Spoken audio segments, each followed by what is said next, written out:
Welcome दोस्तों। आज मैं एक्सप्लेन करने वाला हूँ ओडेला रेलवे स्टेशन। इस मूवी में ओडेला गांव में नई दुल्हनों को उनकी सुहागरात के दिन अगवा करके उनके साथ गलत कर उन्हें मारा जाता है। तो एक्सप्लेनेशन शुरू करने से पहले आप प्लीज़ चैनल को सब्सक्राइब कर देना। आपका सपोर्ट ही मुझे मोटिवेट करता है नई नई एक्सप्लेनेशन वीडियोस बनाने में। तो कहानी शुरू होती है और हम देखते हैं ओडेला रेलवे स्टेशन, जहाँ एक बच्चा डरा हुआ दिखता है। फिर हम देखते हैं एक औरत रेलवे ट्रैक पर से चलती हुई आ रही है और उसके हाथ में किसी की कटी हुई गर्दन है। ये देख के बच्चा भाग जाता है और रेलवे स्टेशन पर खड़े लोग भी काफी डर जाते हैं। फिर हम देखते हैं वो औरत सीधे पुलिस स्टेशन जाती है, जहाँ उसे देख के सब डर जाते हैं और वो सर ऐसा लक्ष्मण के सामने टेबल पर रख देती है। और दूसरी तरफ हम देखते हैं पुलिस वाले एक सर कटी बॉडी कुएं में से निकल रहे होते हैं, जहाँ हमें एक अनुदीप नाम का आईपीएस दिखता है जो अपनी बैच में इंडिया टॉपर था और उसने आईएएस सिलेक्ट ना कर आईपीएस बना था। इस गांव में 3 महीने वो ट्रेनिंग पीरियड पर आया था। और हम फिर पास्ट में जाते हैं, जहाँ एक कपल की शादी हुई थी और आज उनकी फर्स्ट नाइट थी और लड़का बीवी की तरफ देखे ही जा रहा होता है और एक बूढ़ी औरत कहती है, बेटा आंखों से ही प्रेग्नेंट कर देगा क्या, रात का इंतजार कर ले। और फिर दोनों शर्मा जाते हैं। दूसरी तरफ राधा नाम की लड़की अपने पति तिरुपति को पीट रही होती है क्योंकि उसने दारू पीकर चूल्हे में पेशाब कर दिया था। और यहाँ गांव का सरपंच आता है इन दोनों की लॉन्ड्री में अपने कपड़े देने, और राधा उनके पुराने कपड़ों में से मिले 100 रुपए उन्हें लौटाती है। जिससे हमें पता चलता है राधा गरीब है पर स्वाभिमानी भी। उसका पति कहता है क्या जरूरत थी, 100 में 90 भी आती और कोयला भी, तो उसे डांटकर भगा देती है। दूसरी तरफ जिस लड़की की शादी हुई थी उसे गांव में एक लड़का विवेक प्यार करता था और अपने पियक्कड़ दोस्तों के साथ बैठकर उसे भला बुरा कह रहा होता है कि कैसे मैंने हम दोनों के लिए सपने देखे थे और अब वो किसी और के साथ शादी कर रही है। उसे वो शराबी भी और भड़का देते और पीने के लिए कहते और वो भी जमकर दारू पीता है और कहता है आज रात को मैं कुछ करूंगा, जरूर करूंगा। और अगली सुबह देखते हैं कि उसके घर वाले रोते हुए भाग रहे होते हैं कि मेरी बच्ची अब नहीं रही, और ये सब राधा और तिरुपति देखते हैं और उनके पीछे भागते हैं। फिर एंट्री होती है अनुदीप की। वो क्राइम सीन पर जाकर तहकीकात करने लगता है, जहाँ सरपंच भी आ जाता है और उसे तहकीकात करने पर अनुदीप उसके ससुराल वालों को बुलाता है। वो लोग डर जाते हैं और उसका पति बताता है ये काम विवेक का हो सकता है, उसने ही हमें मंगनी होने पर धमकी दी थी। फिर पुलिस वाले उसे उठा लेते हैं और फिर उसे फटके देने पर अनुदीप कहता है सस्पेक्ट है, क्रिमिनल नहीं। तो ऐसा ही कहता है तुम ट्रेनिंग पर हो, इन लोगों से कैसे बुलवाना है मुझे पता है, तुम जाकर बाहर बैठो। फिर उसे शर्ट उतारने कहते हैं। उसके छाती पर एम लेटर का टैटू बना हुआ होता है, इससे उनका शक और भी गहरा होता है। फिर उसके सामने एक डंडे को तेल लगाते हैं और विवेक और ज्यादा डर जाता है। फिर बेचारा कबूल कर देता है कि उसने ये क्राइम किया है। दूसरी तरफ तिरुपति और राधा एक डॉक्टर के पास जाते हैं, उन्हें बच्चा नहीं हो रहा था इसलिए। वह राधा कहती ये मेरे साथ नहीं, मेरे बाजू में सोता है। डॉक्टर कहता है तुझे मैं और ज्यादा अच्छी जड़ी बूटी देता हूँ। राधा उनसे कहती हमें अगर बच्चा हुआ तो आपका इनाम देंगे उसे। और वापस सीन शिफ्ट होता है पुलिस स्टेशन में, जहाँ विवेक को ले जाते वक्त वो अनुदीप के पैर पकड़ लेता है और कहता है ये मैंने नहीं किया, मैंने मार की वजह से ये सब कबूल लिया, मेरी हेल्प करो। तो अनुदीप भी उसे छोड़ने के लिए कहता है, पर ऐसा कहता है इसी ने किया है, तुम्हें कुछ नहीं पता क्रिमिनल्स के बारे में। तो अनुदीप कहता है लड़की पर जो डीएनए मिला उसके अनुसार एज 30 होगी और शू साइज 10, इसकी एज 20 है और शू साइज 8। ये सुनकर एक लेडी कांस्टेबल उसकी तारीफ भी करती है। और तभी फोन रिंग होता है कि गांव में एक और हत्या हो चुकी है और यहाँ भी सारे गांव वाले इकट्ठा हुए होते हैं। अनुदीप कहता है ये सब एक सीरियल किलर कर रहा है। तो ऐसा उसे डांटता है कि कुछ भी लिंक मत करो। और अनुदीप जब रात को उसकी गर्लफ्रेंड के साथ बात कर रहा होता है तो वो पूछती है क्या तुम्हें क्राइम सीन से कुछ क्लू मिला। तभी अनुदीप उसे कॉल बैक करता हुआ बोलकर क्राइम सीन पर भाग जाता है। वहाँ काफी ढूंढने पर उसे एक फोन मिलता है जिसकी बैटरी पूरी खत्म थी। वो पुलिस स्टेशन जाकर उसे चार्ज पर लगाता है और फिर चार्ज होने पर चेक कर रहा होता है तो उसमें एक ऑडियो क्लिप मिलते है जिसमें खूनी की और लड़की की बातें रिकॉर्ड हुई थी। उसमें खूनी पूछ रहा होता है कि बताओ तुमने सुहागरात में क्या क्या किया। उसे वो हर एक चीज डिस्क्राइब करने के लिए कहता है और वैसे उसके साथ करके उसे मारता है। ये सुनकर एक लेडी ऑफिसर भी रोने लगती है। दूसरी तरफ हम देखते हैं तिरुपति का भाई एक लड़की को नहाते हुए देख रहा होता है और अंदर राधा तिरुपति को अपने लूज ब्लाउज में सेफ्टी पिन लगाने के लिए कहती है। ये करते वक्त भी उसके हाथ कांप रहे होते हैं। वो उसे कहता है तुम इतनी सुंदर हो, सस्ती सवरती क्यों नहीं। तो कहती है फिर लॉन्ड्री के कपड़े देने वाले उसे छेड़ेंगे, ये चलेगा तुम्हें, और उसे भगा देती है। फिर हम देखते हैं गांव वालों को ऑडियो क्लिप सुनाकर पुलिस इंक्वायरी कर रहे होते हैं।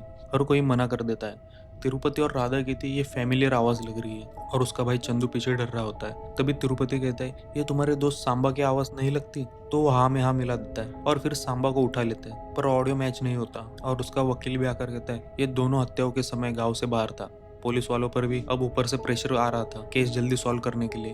तब अनुदीप सुझाव देता है कि हमें गांव वालों का डीएनए टेस्ट करना पड़ेगा, इससे खूनी मिल जाएगा। ऐसा कहता है क्या तुम पागल हो गए हो, गांव में 6-7 हजार लोग हैं, इतनों का कैसे करेंगे। तो वो कहता है सबका नहीं, जिनका एज 25 से 30 के दायरे में और शू साइज 10, मतलब लगभग हाइट होगी 5 फुट 10। इससे सब तारीफ करते हैं अनुदीप की। तभी वह सरपंच आता है और बाहर बिठाए चोरों को ताना मारता है कि तुम यही पड़े रहते हो। तो वो कहते हैं अगला नंबर इसकी बुलेट का लगाते हैं और हम देखते हैं सरपंच अपनी बेटी की शादी का कार्ड देने आया था। अनुदीप कहता है इस समय हालत ठीक नहीं है, आप पोस्टपोन कीजिए। वो कहता है मैं कौन हूँ जानते हो ना, आकर चुपचाप खाना खा के चले जाना। और अनुदीप इसे एक बार कॉल करके भी रिक्वेस्ट करने की कोशिश करता है पर वो नहीं सुनता। फिर उनकी शादी के बाद राधा उसे फर्स्ट नाइट के लिए तैयार कर रही होती है, जहाँ वो फोटोग्राफर भी गंदी नजरों से उसे देख रहा होता है।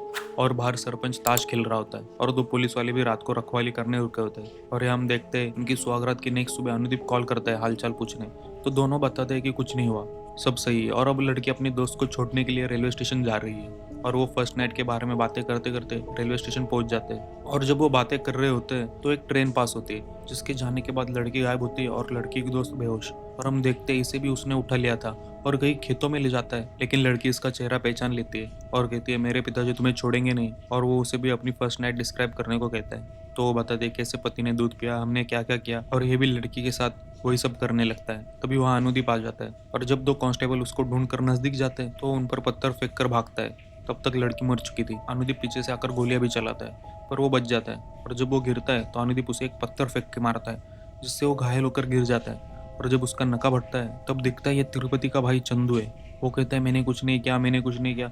फिर ये सब सरपंच, राधा, तिरुपति सबको पता चलता है और राधा तिरुपति दोनों पुलिस स्टेशन की तरफ जाते हैं। उनसे पहले सरपंच जाकर एसआई को पैसे देता है और कहता है इसे मुझे दे दो, मुझे बदला लेना है अपनी बेटी का।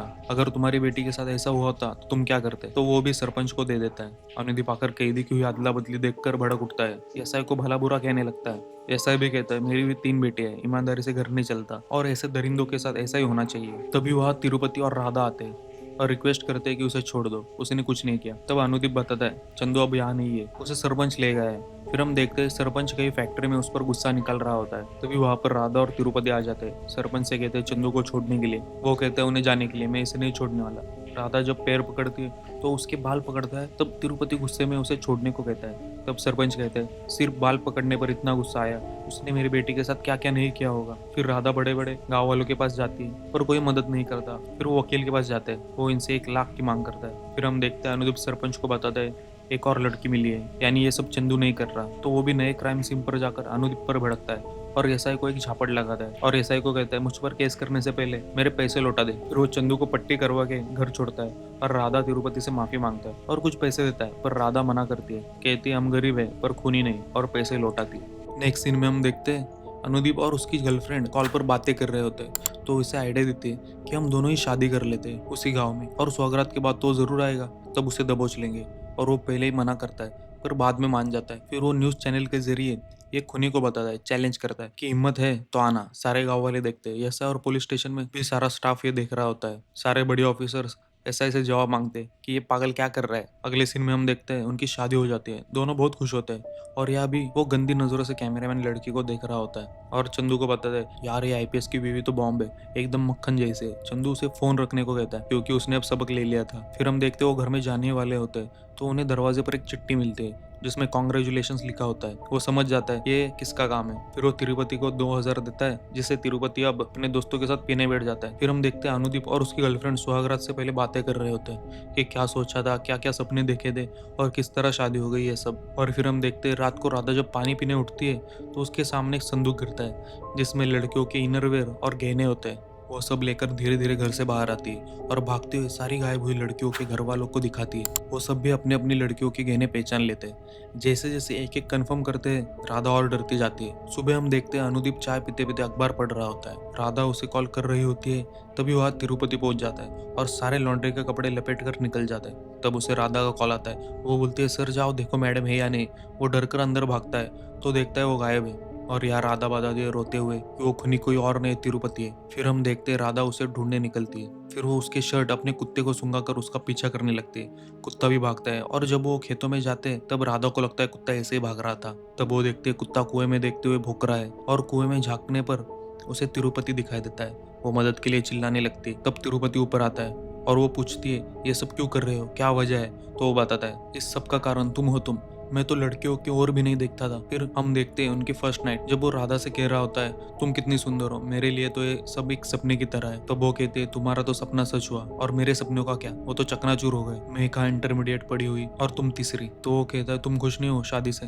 तब कहते मेरी खुशी थोड़ी मैटर करती है, करो मेरे साथ जो करना है। जब भी वो नजदीक जाता तो उसे कहती मुंह से बदबू आती है, नहाते नहीं हो क्या साबुन से। ये सब ह्यूमिलिएशन उसके साथ चल ही रहा होता है पिछले 10 साल से। घर में, गांव में, डॉक्टर के सामने वो कहता है एक औरत आदमी को पति बनाती है या तो राक्षस। फिर वो बताता है ये सब कैसे शुरू हुआ।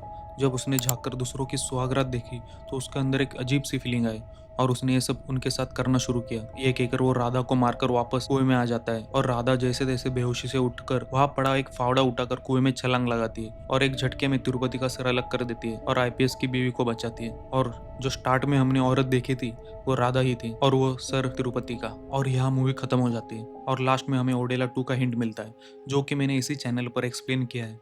वो भी जरूर देखना और दोस्तों चैनल को सब्सक्राइब भी जरूर करना। मिलते हैं अगली एक्सप्लेनेशन वीडियो में, तब तक के लिए बाय।